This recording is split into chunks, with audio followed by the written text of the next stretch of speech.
Alô, Hello, tudo bem? Patrícia, tudo bom? Tudo, tá me ouvindo bem? Tô ouvindo bem. Ah, então tá certo, também tô te ouvindo bem. Ótimo. Então, estamos aqui. Vamos começar mais Vamos começar. um Espiritualizando, que é esse espaço nosso aqui para conversar sobre espiritualidade. Eu sou o Luiz Saporetti, geriatra, médico, psicoterapeuta. E hoje eu tenho o prazer aqui de estar com a Patrícia, que é enfermeira e é nossa colaboradora lá nos nossos cursos há bastante tempo, trouxe uma experiência muito legal com a questão dos animais para todo mundo. E ela é médica veterinária também. E aí hoje a conversa é sobre animais e espiritualidade, né? E então, como que é isso, Patrícia? Como é que você chegou nessa história dos animais aí na sua vida? Então, a minha história de vida com animal é bem tardia, assim. Eu não fui uma criança que teve animal de estimação na infância. Assim. Na minha casa não tinha animais de estimação. Eu não me lembro de nenhum amigo também, com cachorro, gato, nada disso. Olha, Na adolescência, meus irmãos, nas casas deles, tinham cachorros, mas era bem naquele molde, o melhor amigo do homem. Assim, o cachorro lá no quintal, eu não tinha também nenhum tipo de afetividade. Só quando eu fiz, por volta dos 27 anos, que chegou até a minha vida meu primeiro animal de estimação, que foi uma cachorrinha poodle chamada Bebel. E a Bebel cursou os 19 anos da vida dela comigo. Assim. E quando ela com que chegou idade que para foi mim, que ela chegou? eu tinha 27 anos e ela viveu 19 anos. 27. 27 anos foi quando eu tive o primeiro contato íntimo assim, com um animal de estimação, através dela. Nossa, E aí ela era uma cachorra da raça Poodle, que tem uma inteligência bem, bem pronunciada, assim, é um dos cachorros mais inteligentes, com capacidade de aprendizado. E era intrigante, assim, para mim, porque ela aprendia as coisas muito rápido. E aí era um mundo muito novo, dessa questão de você ter um animal de estimação e dar um comando, e aquele animal está prontamente te respondendo. E aí eu comecei a prestar atenção em outras coisas, que além dela responder a comandos, ela tinha uns comportamentos assim muito diferentes, que se aproximavam muito de comportamento humano. Eu falava, não, não é possível. E aí, como uma cientista, uma pessoa da ciência, eu olhava aquilo de uma maneira tão cética, eu falava, o que está acontecendo com essa cachorra? aham. Aí eu fui pesquisar na literatura e falei, vamos procurar alguma coisa que responda. E me deparei com um livro super interessante de um pesquisador britânico de Cambridge que chama Cães Sabem Quando Seus Donos Estão Chegando. Uhum. Era um livrão desse tamanho assim. E eu peguei esse livro e devorei. E ali naquele livro encontrei muito de resposta para aquele comportamento dela, né? De Ah, antecipar chegadas, de se ligar afetivamente a algumas pessoas, de ser hostil com pessoas mal intencionadas, um comportamento solidário. Aí eu falei, e é nesse livro científico, né? Pesquisas, de números, tinha muitas sim. respostas. E veio um capítulo, um último capítulo bem pequenininho no livro que chamava Animais que Curam. Eu, opa, animais Animais que que curam. curam. Animais que curam. Não era o objetivo principal do livro, não. Mas Sim. tinha um capítulo desse. Aí eu falei, animais que curam, comecei a buscar mais literatura sobre essa questão dos animais que curam. E fui me cercando cada vez mais de animais, fui tendo cada vez mais animais de estimação, enchi minha família de animais de estimação. Todo mundo ao meu redor passou a se relacionar com os animais de uma maneira diferente através da Bebel, porque ela era um animal que exigia um tipo de atenção que não era aquela atenção comum dos animais de estimação, era uma relação diferente. E aí parece que houve um contágio familiar, um contágio dos amigos, e as coisas foram tomando proporções. Eu enchi então, a família de cachorro, de repente eu enchi minhas aulas de cachorro, e aí conseguimos chegar a um ponto de encher um animal humano de cachorro. Então é uma história talvez estimulada Interessante. pela presença de um cão, né, na minha De vida. um cão num movimento que não era da família, então, né? Não, nenhum movimento familiar, nenhum. Olha, que Né? E nem interessante. de relação de amigos mesmo. Então, Eu acho que talvez aquele capítulo que me despertou, né? Os animais que curam, como é isso, né? Da onde vem isso? E aí foi cada vez melhor. e você tem uma migração interessante, né? Porque a gente se conhece lá do Sírio, você como enfermeira e tal, Sim, e aí você vai se tornar médica veterinária, de tamanho que foi sim. essa vivência com os animais. Conta um pouquinho, o que aconteceu? Então, eu acho que foi tanto pelo fato de querer entender mais sobre a fisiologia, sobre essa questão do cuidado mesmo com o animal, né? Que acaba, quando você se cerca muito de animais, além do comportamento, você tem toda a situação de saúde. E eu já era uma pessoa da área de cuidado, né? Sim. Me aprofundei nessa questão do animal que cura. E aí, tentando colocar uma coisa diante da outra, eu acabei, quando veio para minha vida um cão, né, vem também um veterinário. E é um profissional que eu não tinha contato nenhum. Sim, sim, Nunca sim. fui no veterinário. Aí chegou para mim um veterinário que viria se tornar um dos meus grandes amigos hoje, que foi o primeiro veterinário da Bebel, que é o Luciano Ferri. E ele tem uma maneira de se relacionar com o seu paciente, com o seu cliente, que é uma maneira muito singular, que é muito diferente, inclusive, da maneira como eu relaciono com os meus e como todos os outros veterinários. Ele tem ali, na hora que ele pega o cachorro no colo, uma conexão muito rápida, né, resolutiva, e ele cheira, e é muito diferente. E eu acompanhei esse trabalho dele durante 8 anos, me inspirando-me. Eu falava, eu quero fazer isso, eu quero ser como esse cara, eu quero dar uma cheirada no Olha, cachorro então ele e estabelecer foi a essa conexão ali no Vex. inspiração. Eu acho que foi uma inspiração e uma motivação de estudo mesmo, né? Acho que uma inspiração, porque na realidade eu não queria ser aquele veterinário que vai lá, da injeção, que faz cirurgia, nunca quis. Eu queria ser um veterinário que entendesse o cachorro, assim como ele Olha, entende, né? E aí, durante anos, assim, eu venho acompanhando o trabalho dele até hoje, que ele continua sendo o veterinário oficial dos meus cachorros, e eu fui vendo a maneira dele trabalhar e falei, eu quero fazer isso. E aí fui fazer veterinária pelos dois motivos, para entender um pouco melhor essa questão do animal no hospital também, poder ter um respaldo científico e lutar por essa questão, e a questão da inspiração mesmo, dessa troca de energia e de tudo mais. Foi isso. que coisa, hein? Muito É, legal. é, Então, e aí, assim, geralmente, quando a gente fala de abordagem, terapia assistida por animais e tal, é sempre um foco muito grande, né, no benefício que o animal traz ao homem, né? sim. Agora, se a gente tentar inverter isso, né? Porque assim, o animal está presente na história humana desde o começo dos tempos e o cachorro tem em especial, uma presença muito grande. Tem achados arqueológicos de pessoas abraçadas com os animais, ou seja, isso aí é.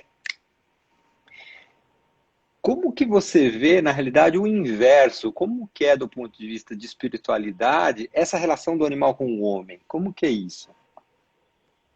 Essa relação contrária, como o homem, como o animal recebe isso, é isso? Isso é. Tá. Porque hoje a Então, gente, sei lá, pode fala. falar. Desculpa. Não, fala você. Então, o animal, a gente parte do princípio, os estudos todos de comportamento partem do princípio que o animal vive para alegrar o homem, para servir o homem. Esse animal doméstico que nós O criamos doméstico. nesse molde é o animal Aham. doméstico que nós criamos, o cãozinho, o gato. O gato tem um comportamento mais sui generis, mas Ah, é? principalmente o cão, ele se alegra da nossa alegria. Então, ele vive para nos agradar. Então, quando eu jogo uma bolinha e ele traz a bolinha, eu demonstro toda aquela alegria e faço aquela comemoração, ele busca a bolinha 100 vezes porque ele quer nos ver felizes 100 vezes. Então, se houver um equilíbrio nesse tratamento, né, se o animal for bem cuidado do ponto de vista físico, e eu não nem exagerar do ponto de vista emocional a ponto de tentar transformá-lo num ser humano, humanizar o animal, mas tratá-lo Uhum, de um ponto de vista afetivo alegre, ele também vai uhum. se tornar um animal alegre. Então, ele vive para nos alegrar. Espiritualmente, a função dele é nos trazer alegria, felicidade, bem-estar. E ele vive para isso. É o animal doméstico que nós criamos nesse momento.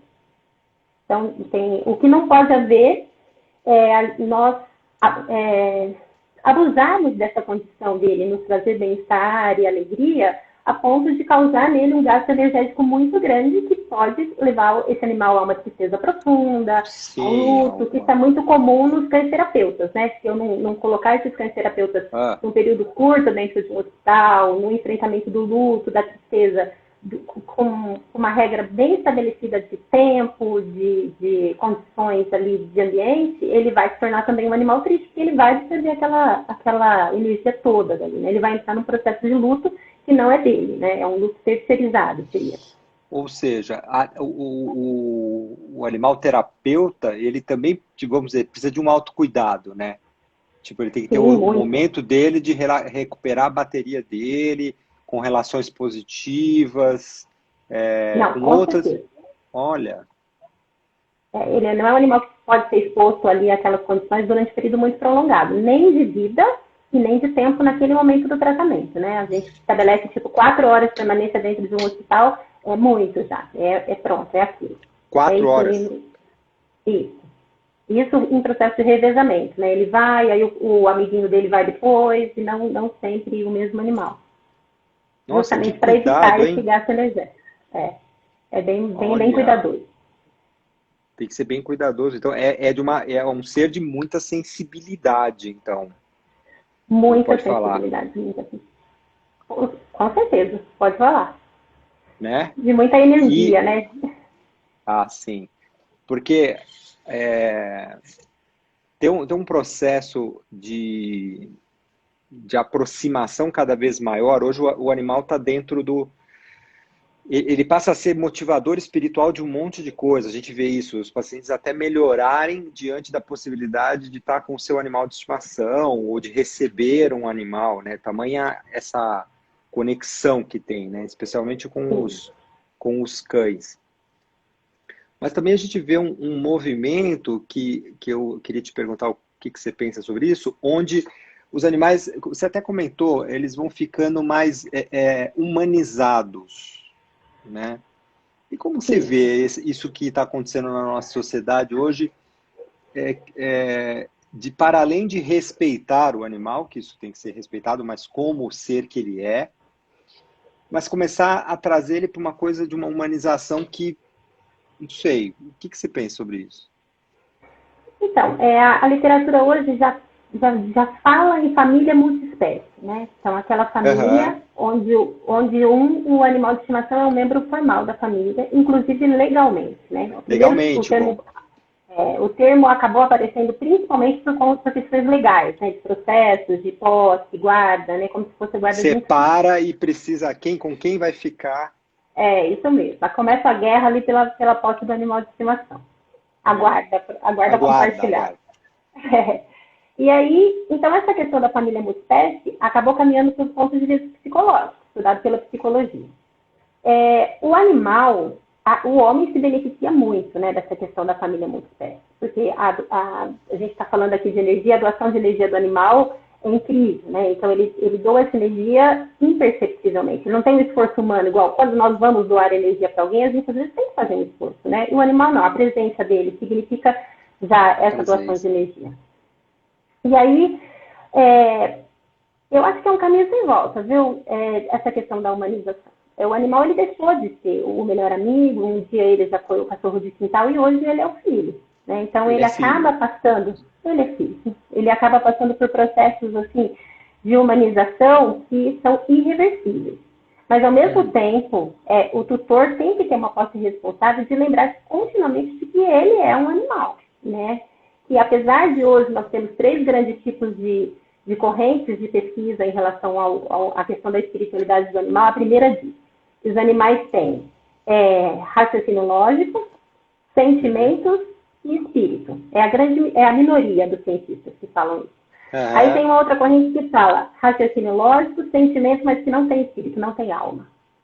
E Uhum. a grande maioria ainda acredita que o animal não possui alma, nem tão poucos sentimentos e que são movidos por instintos. Mas como Uhum. Patrícia, tutora de animais, a Patrícia veterinária, que acompanha o comportamento Aham. de animais, e aquela que estuda a terapia assistida por animais, é impossível a gente dissociar essa questão espiritual e da inteligência e do raciocínio lógico dos animais, né? Então, quando a gente se depara com um ser que se comporta muito próximo da gente, né? Com sentimentos de raiva, de medo, de dor dentro das nossas casas, a gente acaba colocando ele na mesma panela ali da humanização, né? Do mesmo jeito que eu Sim. brigo com meu filho de 5 anos, eu acabo brigando com meu cachorro de 5 anos, coloco os dois ali no mesmo patamar e acho que está tudo bem. Mas quando o cachorro ele tem um gasto de energia muito maior, né? Até porque a vida dele é menor também. Nós somos programados para Sim. viver em 90 anos. E eles vivem 15 anos. Então significa que É. eles vivem 15 anos num gasto de energia muito maior. O Então gasto é muito se maior. eu demando se eu demando muita energia desse cão, isso diminui a longevidade dele, inclusive física, né? E espiritual também, o cão envelhece mais. Mas essa, Então, essa manter... relação, quando a gente começa a agir, porque assim, apesar de toda essa capacidade dele de interação emocional, de sentimento e tal, ele tem comportamento, ele é um cão, né? Tem algumas coisas que para o humano fazem sentido que para o cachorro não fazem sentido. É como se ele tem uma linguagem diferente para certas coisas. Uma interpretação, né? É isso, uma interpretação. É o que você falou. Ele está na demanda sempre de deixar o outro bem, por exemplo, né? Ele pode Sim. defender. Tem comportamentos que são muito marcados. E às vezes existem comportamentos que são humanizados demais e as pessoas começam a entrar numa relação até tensa com o animal porque esquecem que ele é um animal. Sim, sim, Tá muito. certo isso que eu tô falando? Inclusive, sim, inclusive em relação afetiva, né? Por exemplo, o É, animal, ele deve dormir de 16 a 20 horas diárias. É da 16 a condição dele. 20. Isso. É da condição Puta dele. Tanto é que se caramba. nós deixarmos eles quietinhos, eles dormem. Toda hora que Eles olha, ele está dando dormem. um cochilinho. Eles É dormem. verdade.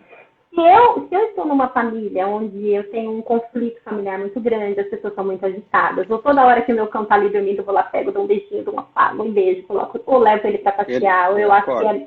levo ele lá no colinho e vou ao shopping, põe ele num carrinho de transporte e fico mantendo ele com estímulos que são muito humanos, daquele serviço que dorme 8 horas diárias, eu estou transformando esse cão numa coisa que ele não é.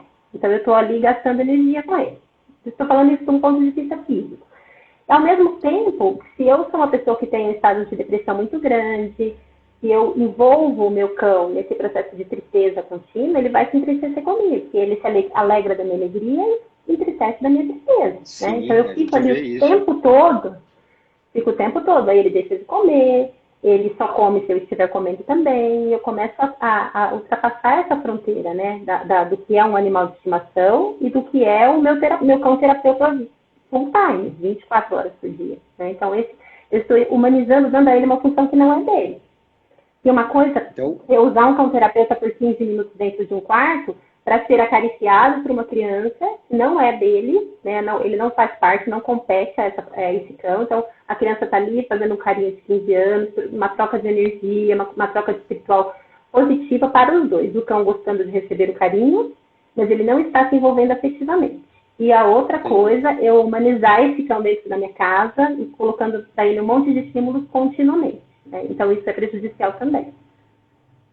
Olha, isso é muito importante, essa informação, né? Porque, assim, a gente, considerando a questão espiritual, né? Assim, é até interessante porque várias tradições, cada animal tem, assim, a sua característica espiritual, né? E que deve ser Muito. Já respeitada, né? E que isso se perdeu ao longo do tempo, né? A nossa sociedade, ela tem uma visão até meio objeto do animal, né? Quaisquer que sejam, da natureza e tal. Então, esse respeito ao outro como um ser que é um ser em si mesmo, né? é Ou um ser seja, em si mesmo. é um ser em si mesmo, ou seja, então tem uma questão ética ao ter um animal que assim, é poder respeitar aquele ser como ele é, né? Ou seja, se ele dorme 16 horas por dia, deixa ele dormir 16 horas por dia, né? Tipo, ele não é um humano, né? Então, ele não é um humano. Né? E Ele é até, e aí, fala. eu posso até considerá-lo um membro da família e cuidar dele Sim, com todo o afeto, amor e as coisas que competem a ele como um membro da família animal.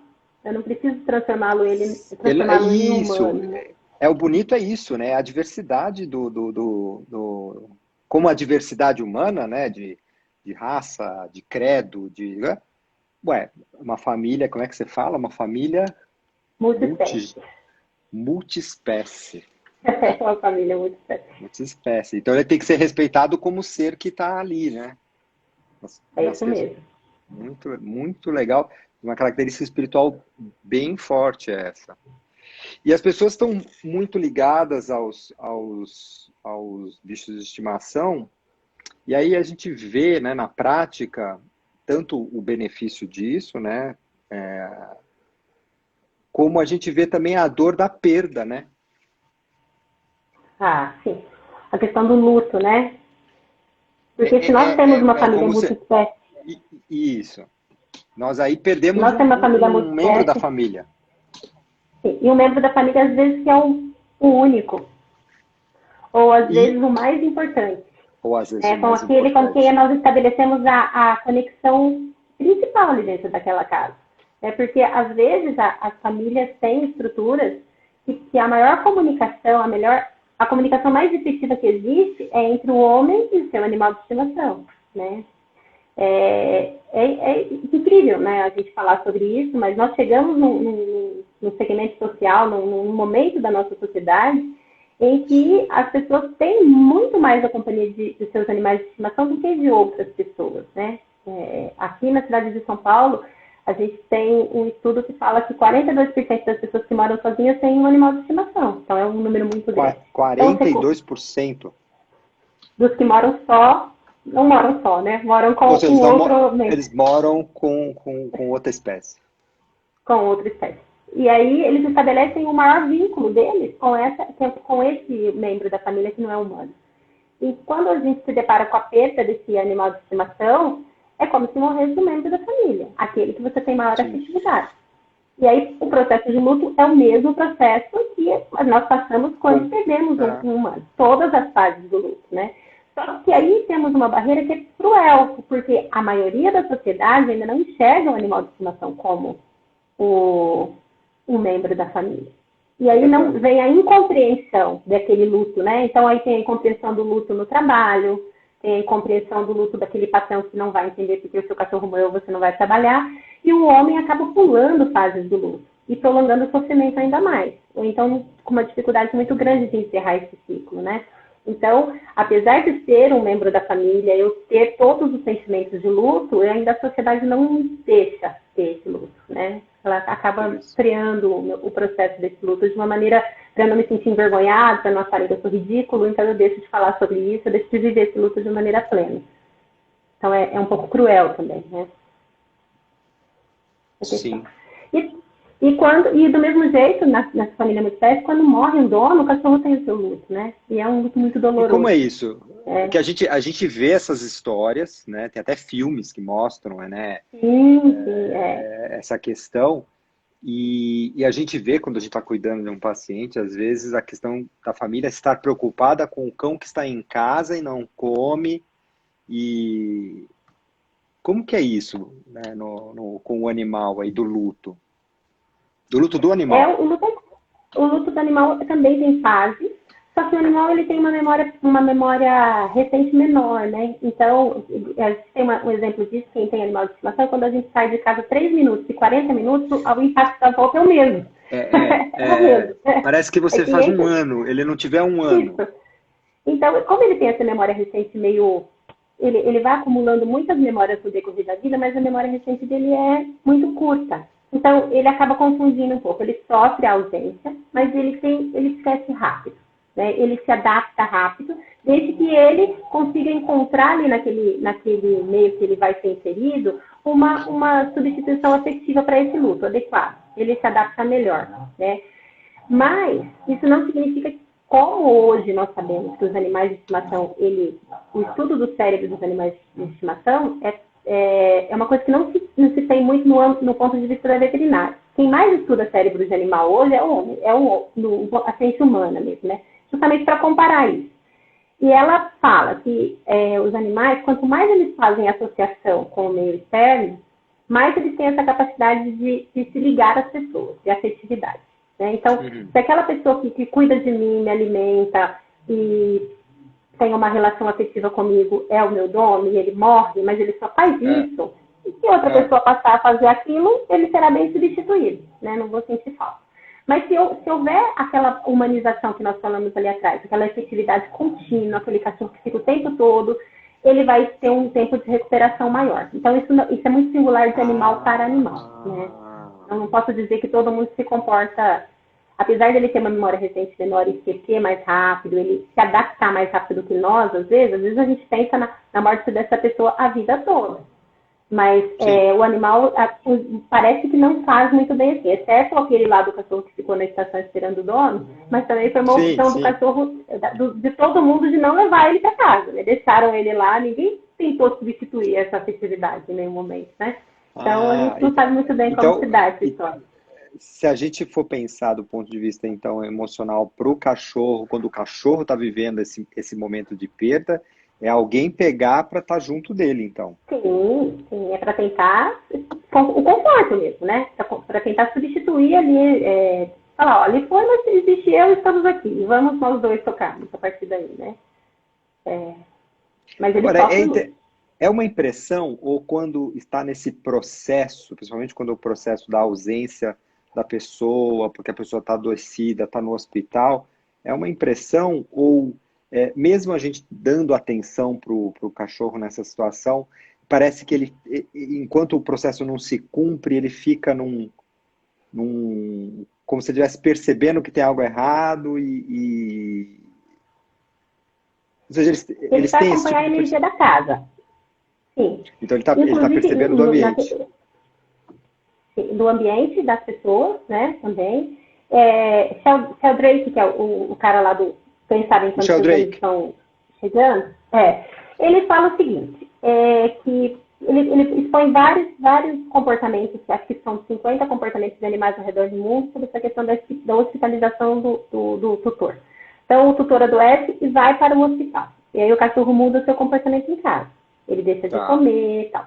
Aqueles cães que foram dados permissão para ver onde estava o tutor, quando voltam para casa, às vezes mantêm o comportamento, mas a grande maioria passavam a comer, a entender, porque já tinha entendido que tinha mudado alguma coisa na família. Aquela visita ao hospital levou o animal a pensar assim, não, ele não está aqui, mas está acontecendo alguma coisa está errada. Ele está lá, não era para ele estar. E alguns cães, quando esses donos faziam a passagem, quando morriam, né, mudavam o comportamento mais ainda. Ou entendiam que não haveria um retorno. Então, os cães já sabiam que os seus donos não voltariam mais para casa. Tipo, ele muda o comportamento. Inclusive, ele muda o comportamento, inclusive, na hora da morte. Né? A questão do livro é essa. Ele chama cães, sabe, quando seus donos estão chegando. Porque do Sheldrake esse livro? É do Sheldrake. Ah, ok. Esse cara... Eu vou te emprestar, você vai gostar. Obrigado. Ele estuda, ele tem um estudo incrível, que eu acho demais, que é sobre os terremotos na Califórnia, né? Que ele usa animais de estimação para prever terremotos.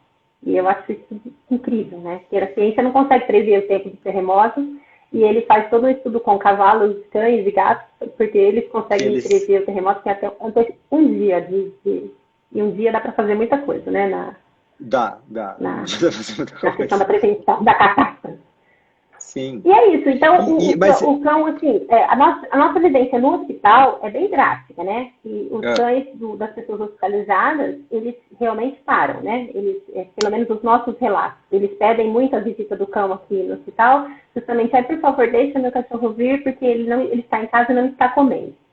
Sim. É um relato frequente pra gente, né? Então, aí o animalzinho vem, se alegra, e depois a gente acaba fazendo essa investigação e sabe que mudou o comportamento em casa. Ah, não, a minha filha disse que depois que ele veio aqui, agora ele tá alegre, ele comeu, ele melhorou. Então, ele percebe, isso. Ele consegue enxergar que essa não foi uma situação de abandono, né? Porque o cão se sente muito abandonado também, né? E aí, essa pode ser uma sensibilidade maior dele, né? O de se sentir abandonado, né? Porque ele tem essa receptividade da chegada muito forte, né? Tem cão que só come no final do dia quando o dono chega do trabalho, né? Ah, isso a gente nota, né? Tem uns cachorros, você precisa estar junto, senão ele não come. Então, é uma coisa muito singular, né? Isso é muito, não é um comportamento instintivo, é um comportamento optativo. O animal, ele tem um raciocínio lógico, ele tem um sentimento que ele elabora ali, ele faz uma associação, ele faz a elaboração do seu sentimento e ele age de acordo individual, é um comportamento singular dele. Não consigo colocar hoje, em 2020, que todos os animais vão agir instintivamente do mesmo jeito, porque isso não é mais porque tem uma dinâmica, né? Sim, uma dinâmica de matilha, uma dinâmica selvagem, uma dinâmica de um zoológico, uma dinâmica de uma casa, né? Então, não tem como a gente falar isso. sobre isso. A Margot está perguntando aqui, então quando uma pessoa viaja e passa um tempo fora, o cão se sente abandonado? Seria isso? Ele se sente. Na primeira semana para um É? cão de um dono que passa 30 dias fora é horrível. Horrível. Né? Ah, Ele se sente abandonado. mas aí a Dependendo. estratégia é você puxar, então, ele afetivamente. Quem está cuidando naquele momento precisa... Isso. Se houver uma relação afetiva com uma terceira pessoa que será o cuidador, eu tenho aí uma vantagem grande. Mas vamos supor que eu deixe meus cães no hotel. Aí eu tenho o hotel. O hotel pode ser bom, pode ser ótimo, porque no hotel tem outros cães. E aí Outros animais cães. são cães são animais de matilha, então eles se sentem muito felizes com outros animais. Então, às vezes, Sim. ele não vai se sentir abandonado porque ele vai ter ali a companhia de outros animais. Aí Mas aquilo que você falou, tem uma substituição quando eu deixo num emocional que ele hotel consegue lidar. sozinho, sim, é uma questão da substituição emocional. Ele não vai ter a afetividade do dono. A primeira semana, às vezes, é muito ruim, é onde ele perde peso, ele come menos, né? E depois ele toca o barco. Se ele for bem cuidado, alimentado, e acariciado, e tomar banho de sol, e brincar, e ser estimulado, ele vai ficar bem. Alguns, dependendo do período prolongado, quando chegam, ainda tem um sentimento de raiva, né? Ele fica meio que... Isso, a gente era vê isso que eu ia muito. perguntar. Eu já percebi, teve uma vez que a gente fez isso, a gente teve que viajar e deixou. Quando volta, quando eles chegam meio assim, Ele com uma deixou, patinha né? atrás, com uma patinha atrás, né? E aí daqui a pouco parece que ele fala, isso é mesmo, aí ele liga para Aí ele aquele flop. modo que você... Então, ou seja, de novo, existe um sentimento ali, né? Existe o sentimento. Existe um Inegavelmente, sentimento. né? Nós Inegavelmente.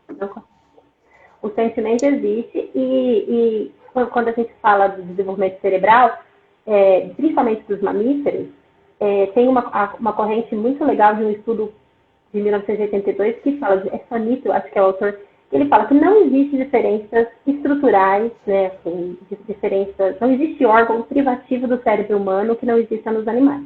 O que muda é a quantidade de estímulos que esse cérebro A recebe. quantidade. Então, quanto mais esse animal consegue, quanto mais esse cérebro consegue se relacionar com o mundo interno, com o corpo e com o mundo externo, mais sentimentos ele vai produzindo. Por isso que, vamos supor, um golfinho, ele tem um sentimento muito grande de solidariedade. Um cão, ele tem também o sentimento de solidariedade. Os primatas, eles têm o sentimento de justiça, né? Eles fazem justiça, eles têm um comportamento dentro da matilha de vingança, mas na verdade não é vingança, é justiça. Então, em 2020, a gente não tem outro nome que a gente possa dar solidariedade, justiça, raiva, medo, que não seja moral. É uma coisa muito espiritual, né? Essa definição de solidariedade, de justiça, não é uma coisa bem Sim, de já é moral? uma... Assim? Ultrapassa o complexo. instintivo. Por que um Ultrapassa. golfinho vai salvar um humano? O que ele vai ganhar salvando um ser humano em alto mar? Não, nada. Para ele, Sim. instintivamente, isso não significaria nada. Não significa Então, nada. quando eu falo sobre isso, né, sobre essa questão dos sentimentos, de elaboração de sentimentos, raiva, medo, justiça, solidariedade, né, de adotar uma cachorra, cachorra que linda, a cachorra adotou a ninhada de gatinhos que nasceu no quintal e a mãe morreu. Isso é instintivo? Não, não é o cachorro. Se a gente for falar instinto, o cachorro odeia o gato. Ele transforma. Eles são inimigos naturais na natureza. Na natureza é óbvio, naturais na natureza. Mas as hienas e os leões são grandes inimigos, né? Os lobos e os leões, se fossem se confrontar, né, são matilhas muito distintas. Então, não é natural do cão adotar uma ninhada de gato. Mas é sim reflexo de uma elaboração de raciocínio, sentimento espiritual, uma coisa de sopro mesmo, que vai fazer, poxa, essa ninhada está em estado de vulnerabilidade, com filhote, eu preciso fazer alguma coisa. Vou lá e trago para mim. Isso pega na empatia, né? A empatia se manifesta e pega para cuidar. Isso a gente vê muito. Cães terapeutas. Os cães terapeutas, né? Eles acabam, a troca de energia, totalmente a questão espiritual está que eles se comportam dentro de um quarto de uma maneira muito diferente como eles se comportam de um quarto de uma pessoa que está muito bem e de uma pessoa que está muito grave, né? O comportamento, corporal, a leitura corporal que ele faz daquela situação é outra, né? Quando a gente acompanha uma Porque visita. É incrível. o cão terapeuta, quando entra num quarto, que é esse cão que está sendo... que é aquela diferença de quando o cachorro do dono vem visitar no hospital, que é uma coisa, o cão terapeuta está entrando num quarto de uma pessoa que ele desconhece ali. Pode até conhecer, mas assim, mas não tem uma relação. Então, o cão terapeuta, ele não tem um treinamento para agir de determinado modo dentro do quarto. Ele age conforme o que ele percebe. Isso, ele age conforme a leitura, né? Então, Conforme a quando o cão ele leitura. entra no quarto ele é incrível, ele chega, eu acho que todo mundo deveria ter a oportunidade de acompanhar essa visita. Ele chega, a gente abre a porta, aí ele põe uma patinha, ele põe outra, e aí ele faz uma visão, né? Ele olha, ele observa tudo, e aí ele vai esperar o estímulo. Então, se a criança se senta na cama e já faz aquela festa, aí ele já se alegra, ele já vai, ele já pula na cama. Aí se é uma pessoa que está em coma, né? Ou alguém que não consegue mexer um braço, um olho, assim, ele já se aproxima lentamente. Geralmente ele apoia o queixo ali naquela cama, ele espera a mão vir acariciar, então ele espera um comando, então ele faz a leitura de tudo mesmo, né? Do todo, do quanto ele pode, o quanto eu posso fazer, o quanto de energia eu tenho que desprender aqui para poder terapeutizar esse ambiente, né? É sintonia energética. É sintonia, né? Sintonia. E aí, falando de sintonias mais misteriosas, né? Porque aí você tem o contato direto, mas tem umas coisas que acontecem que são completamente conexões misteriosas, que são, que eu falaria até conexões não locais, né? Tipo assim, a pessoa, a pessoa saiu, você não sabe que hora ela vai voltar. De repente o cachorro vai até a porta, fica ali esperando. Você fala, o que você está fazendo aí? Aí passam uns minutinhos, chega a pessoa. Mas não era para ela chegar naquela hora, né? E assim, foi muito antes, não é que houve um barulho.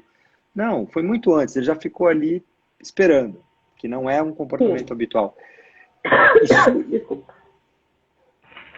Isso está sendo estudado, assim? O que a gente pode falar sobre isso? Esse daí é o objeto de estudo do primeiro livro dele, né, de Rupert Sheldrake. Ele estudou justamente essa questão do comportamento.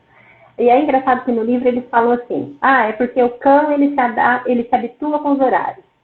O cão ele ouve muito distante o barulho do carro, né? Ou então ele tem um faro muito apurado, então quando chega o aroma de todo daquele familiar do carro, do cheiro do óleo, de tudo, o cão é capaz de detectar. Mas é como você disse, ele fala essa questão de que a pessoa saiu do escritório, o cachorro se posiciona na porta. Aí, de repente, quando ele pegou o elevador, o cachorro já tem uma outra leitura. E aí, um amigo chamou para tomar uma cerveja. Aí o cachorro volta e deita na cama. Se fossem cheiros e fossem ruídos, né, não teria essa mudança de comportamento. Então, hoje fala-se muito do poder telepático dos animais, né? Essa questão está muito sendo estudada em gatos. E dizem que os gatos têm um poder de pressentimento muito maior do que o cão. Tem um trabalho de uma clínica nos Estados Unidos, de um asilo, uma clínica de velhinhos que os gatos, tem muitos gatos, justamente como terapeutas mesmo, né? Que eles são tranquilos, eles são cuidados ali. É uma associação entre um abrigo de gatos e um asilo.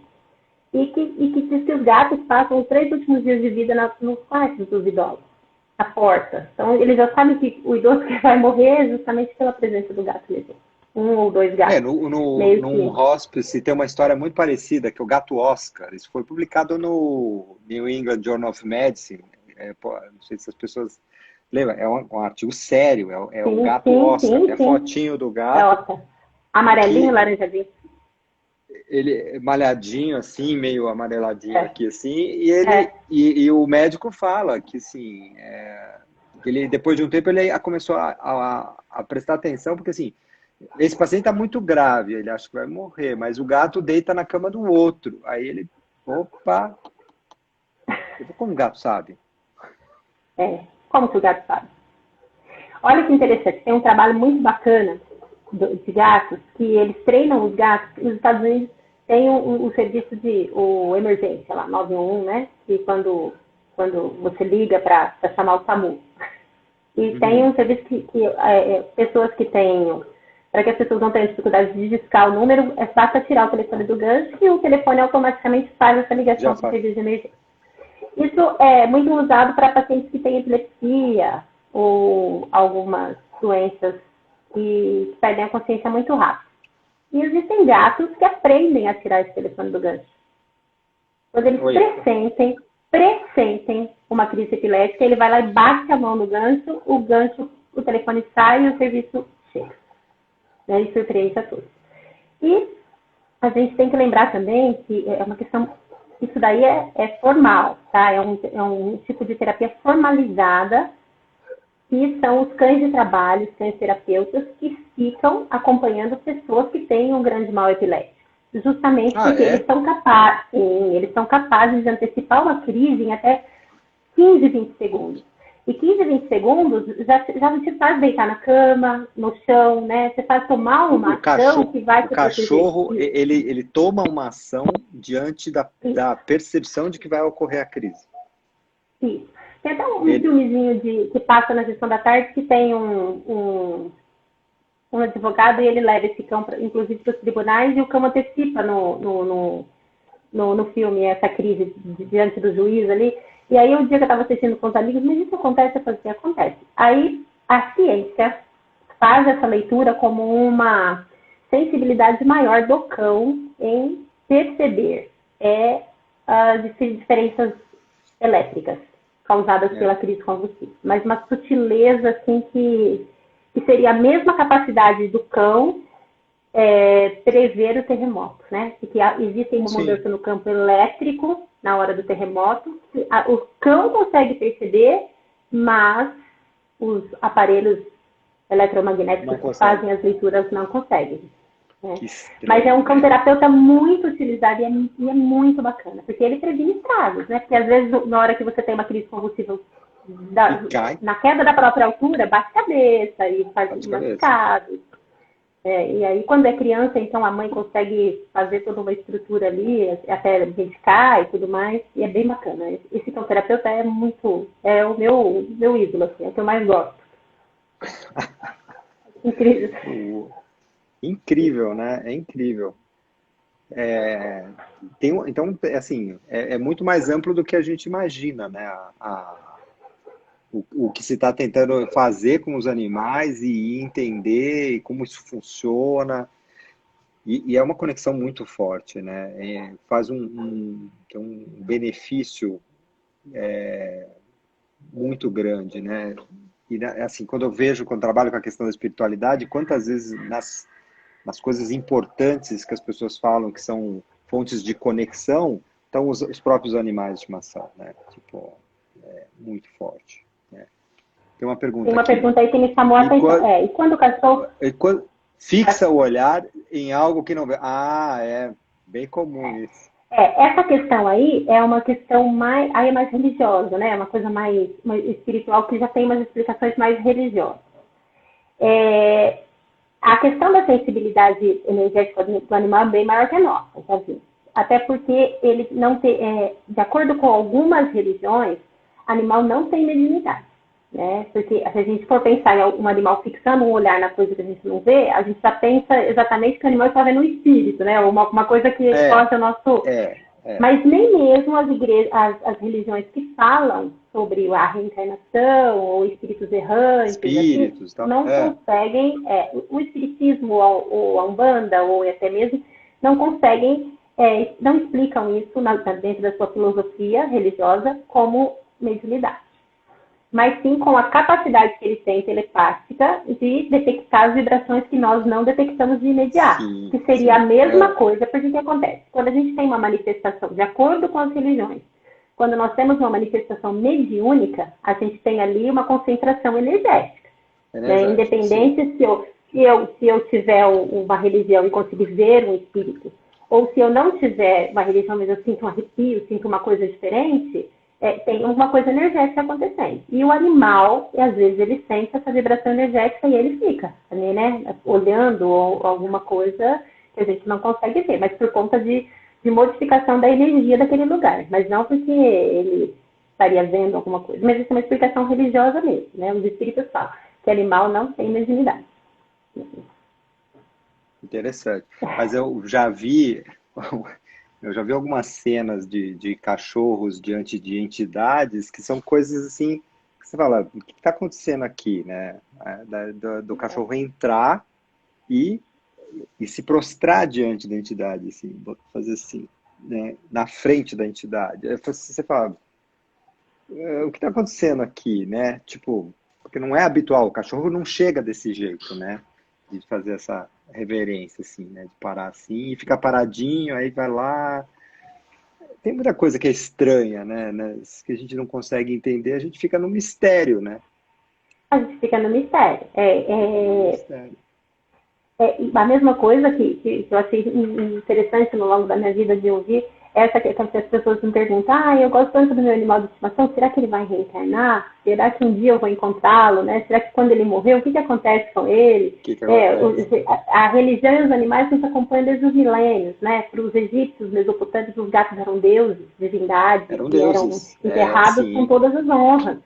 Na Índia, as vacas e os macacos são todos considerados divindades ainda. E a gente fica com essa questão da família multiespécie de querer ter uma explicação religiosa para o céu dos cachorros ou então para a reencarnação. E aí a gente se depara com o budismo dizendo que todo mundo se reencarna em todo mundo, né? Que as formigas podem ser nós, que podemos ser formigas e outros não. E aí a gente não vai De saber. repente E é com a sua essa questão família do mesmo. espiritismo.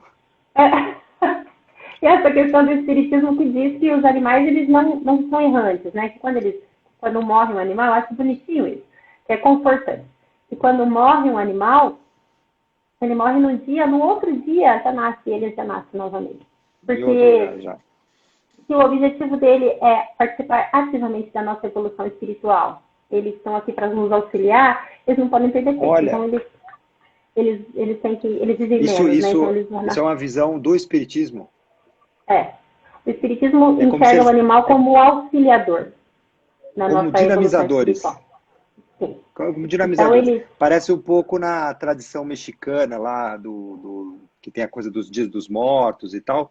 Vários animais são guias espirituais, né? Que andam do outro lado e andam aqui. É muito bacana.